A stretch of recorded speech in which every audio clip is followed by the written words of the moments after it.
مانيش عارف راكم سامعين بها ولا لا. وعجبني واحد الدكتور وكنت نتكلم انا وياه، قال لي هادو نسميهم صعاليك الاسره الجزائريه.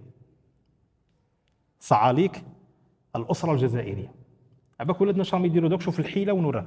وهذا واحد اللي مش عارف لا غالب انه في مسجد وكذا، يعني خطرات واحد الالفاظ هي ماشي مليحه تاع الشارع، بصح تناسب بعض الاشخاص. كاين واحد الفيديوهات دارت ومن بعد انحذفت لغرض غريب جدا.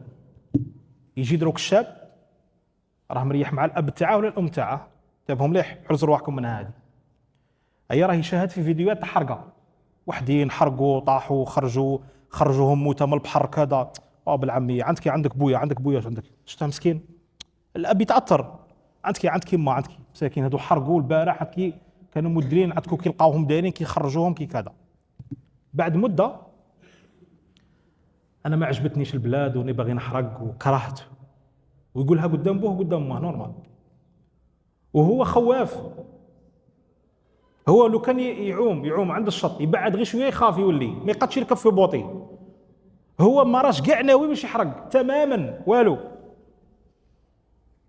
يدير هذا الحيله لوالديه باش يولي يدلقوا له. اولدي نعرف الشيطان شخصك، يلبوا له كل الرغبات، يلبسوه يوكلوه يشربوه يزوجوه يصرفوا له على اولاده ويديروا له كل شيء. صعاليك الاسره الجزائريه.